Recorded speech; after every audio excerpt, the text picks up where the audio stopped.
Comet. Morning, everybody. Our parts have arrived. This rear end, this is a Ford 8.8 inch, the limited slip. It's got a 327 gear ratio. Now ran it through the calculator with these tire size. Might end up being a little bit smaller, but on the back might actually be that size. And this is gonna work great. So 327 gear ratio. I'm gonna hang it with parallel 4-link. It's got discs on the end already. This came from a actual shop that rebuilds these things, so it's got new seals. It was set up properly. It's the proper width for this car.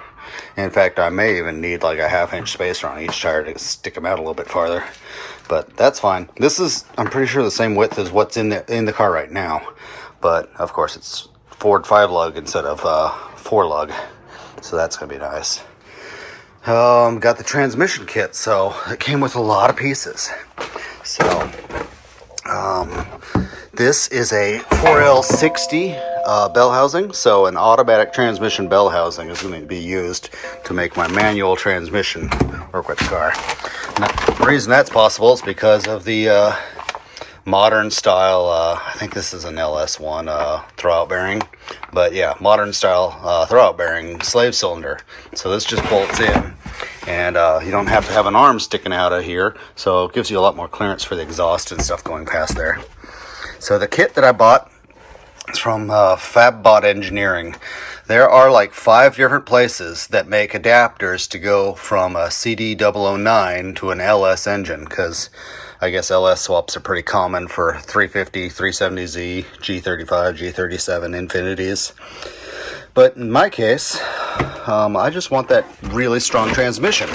It's good for like 1,000 horsepower, so I don't have to worry about the transmission again. And I got the transmission for $600.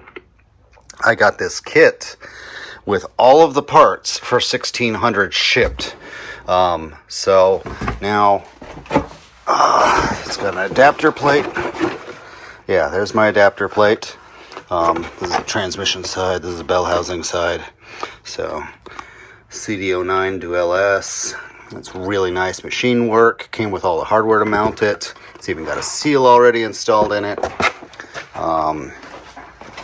And then, of course, the kit also included a Fidanza flywheel. I've wanted one of these Fidanza flywheels, aluminum lightweight flywheels, for just about every car I've ever owned. So 20 years later, I finally get one.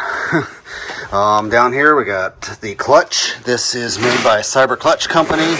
Never heard of them, but it was included in the kit. You had an option of a 750 horsepower street version, or a 750 foot-pound torque street version, or a 1,000 foot-pound track version. I went with the street version.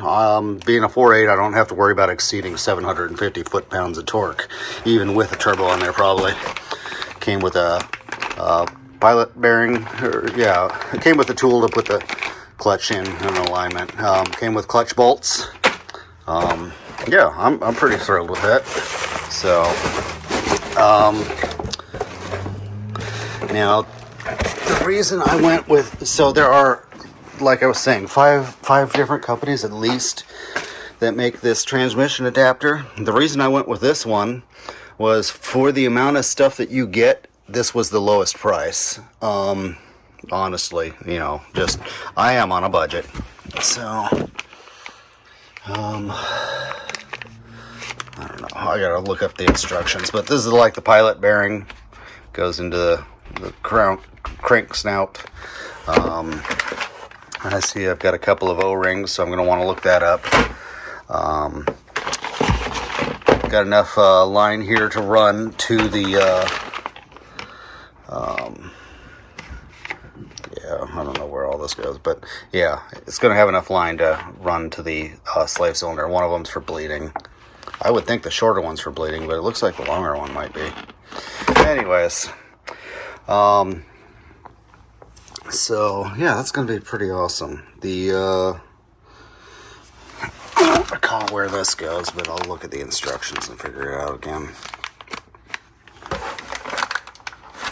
Maybe it's for the throw bearing, or not, a pilot bearing, yeah. So those seem pretty close to the same size. Anyways, I don't know. The instructions are good.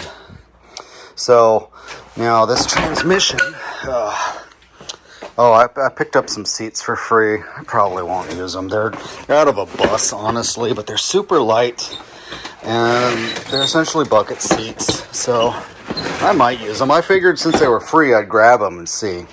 Yeah, sorry about the mess in my garage. I've got too much stuff in too small of a space, but I'll make it work. Anyways, so yeah, like I said, the arm won't need one of those anymore, so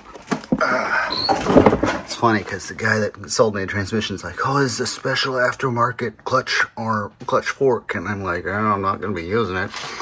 Whatever. So anyways, I've got to cut this bell housing off because it doesn't bolt on. Got to cut it right on this ridge, which is a nice cutting line. It's convenient. And then back here, this is the bearing retainer plate. So that gets unbolted and tossed, and that's where my adapter plate bolts on. So it becomes the bearing retainer plate and the bell housing bolts. So it definitely is going to be centered properly because it has no choice but to be centered properly. Yeah. That sure seems like a lot of slack.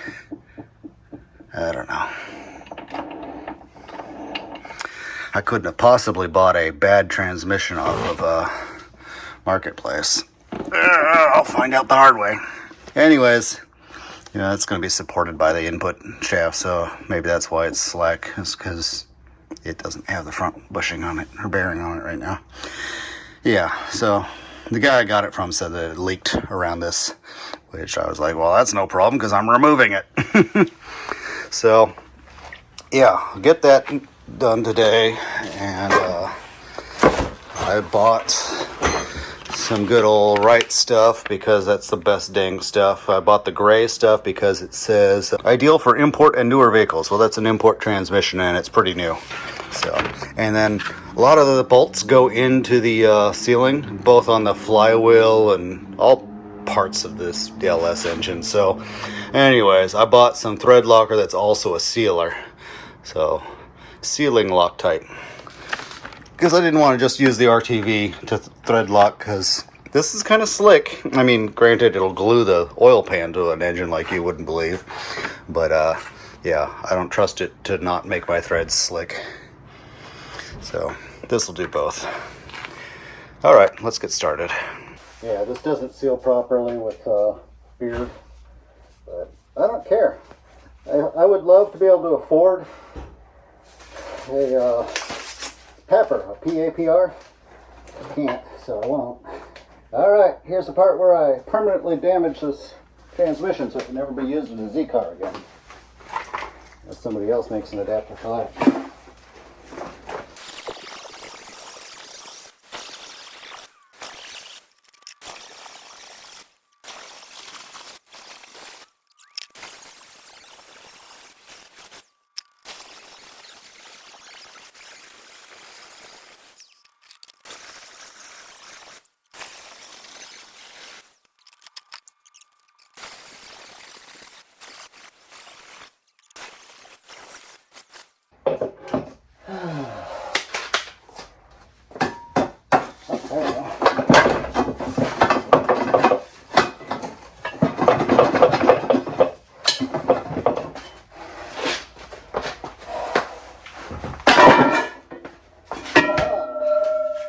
Ta-da!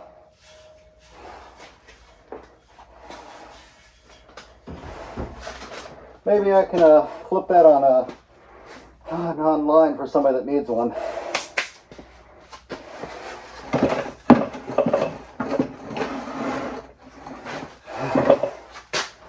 Woohoo!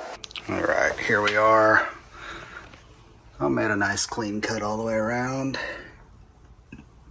These grinders are really not meant for cutting aluminum. It kind of clogs them all up. That's why I didn't want to change the disc towards the end when it was getting kind of small. But it did the job.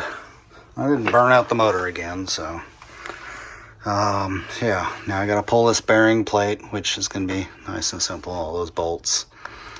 And I think I'll wipe off all the dust before I move on to that step. Get it off the little dolly I got the transmission on. The dolly's kind of helpful. All right, let's get these off with the Zet gun. 1,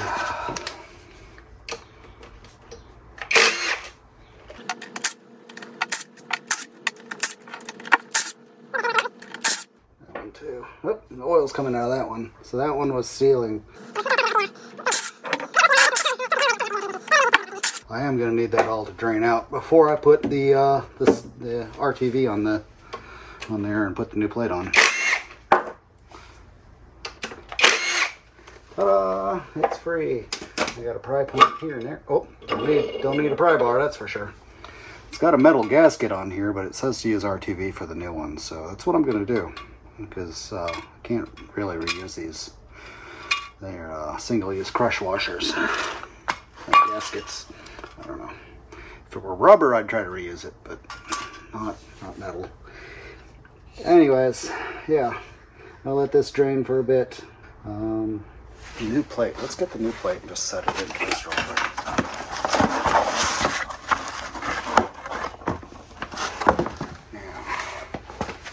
Yeah. Okay, good. It's got some back spacing because this is still out a little ways. The seal looks a little bit damaged. Yeah, I don't know if you can see that, but it's not the sealing surface, so I think it's fine, but less than ideal. Yeah, I think it's because they pressed it in from the opposite direction it was designed to be pressed in from. So I might try to get, yeah, there's a little bit of extra material. There we go. Yeah, I don't want that getting inside the transmission. Other than that, I think it went in fine. Okay. So that goes on like that. There we go. Ta-da! And we have a gap. Gap. Yeah, I cut that perfectly. It's going to seat square, but I'll pull this off so it can continue to drain. And I'll have to wipe those surfaces down with some acetone or something before I put the RTV on it, but I need it drained all the way first. So to help it drain, I'll slice up the back end if I can.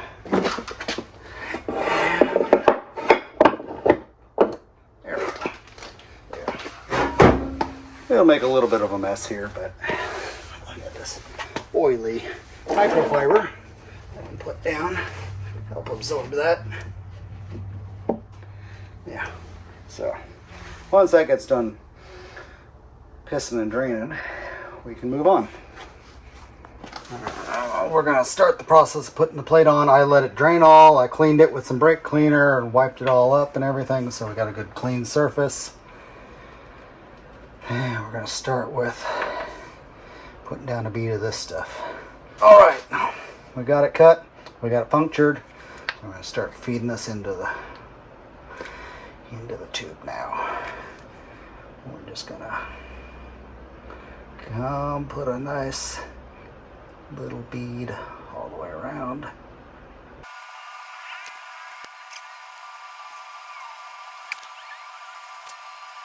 All right. Hopefully that does the trick. Yeah, it's a pretty darn thin bead, but I think this stuff's good enough that it'll do. All right, it says to get this on there until it just starts to squeeze out.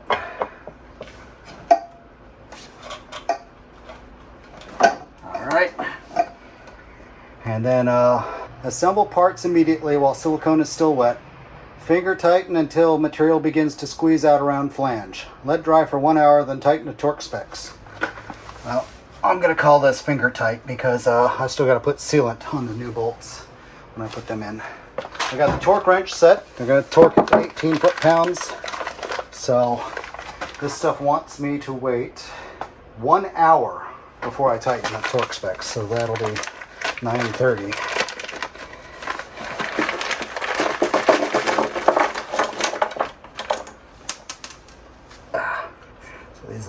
the bell housing itself. Yep.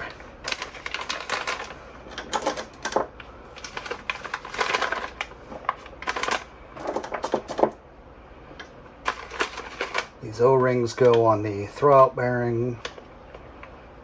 So these two little bolts hold the throwout bearing on. So we're going well. Put all that back in there. And I'll give that an hour. Cool. Shiny. Here, I'll have a look at it from this angle. Yeah.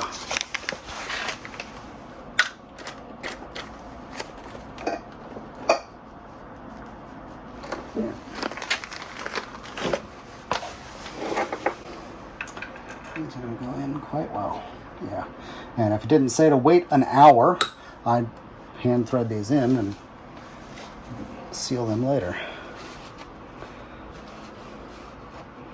Sheesh. Not enough RTV in those holes already to darn near seal it. But I want the thread locker as well. So I'm going to do this with all the holes, make sure they're fairly clean. And the fact that the RTV is squished into these holes tells me that there was plenty of RTV. We'll start at the top with this bolt that's already got some RTV on it. It's been an hour, so it's ready to glue together. It's kind of a small tube. I may have to go buy another. Put it at the end of the bolt. There we go. Don't want to put too much, but I don't want to put too little either, because this is a sealer. I'm trying to press it against the threads so that I get it to go deep into the threads. Yeah. Man, this weather has just been nuts. It's almost 10 p.m. and it's still too hot outside. I'm in Washington State. I'm not used to hot weather like this. I'm ready for winter. I know this car is not going to be done this summer, so just bring on winter so we can get the next spring started, and the car will definitely be out driving next summer. Early spring, really. Next summer we'll be concentrating on body work and cleaning up the car. I don't know why I'm talking right now. This is all just going to get fast forwarded through. I'll put this in time lapse.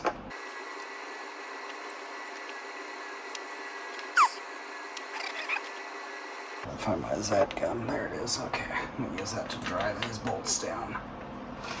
Alright. I'm going to go turn the speed down so that it doesn't torque them.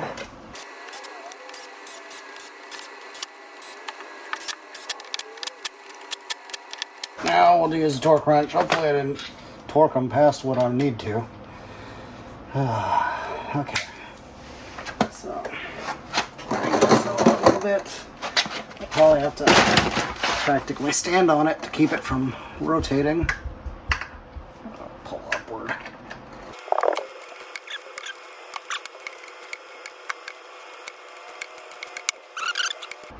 I was watching a video the other day. Somebody using a torque wrench like this. They'd pull it up. It goes click, you immediately stop. His would go click and he'd still turn it some random amount past that. It's like, dude, of all the bad things to be doing with your torque wrench, why would you do that? It was making my hair stand up. Commented in his video, I was like, what in the hell? Who taught you to do that? Don't do that.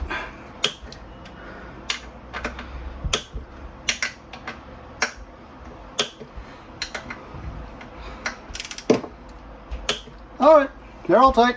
Cool.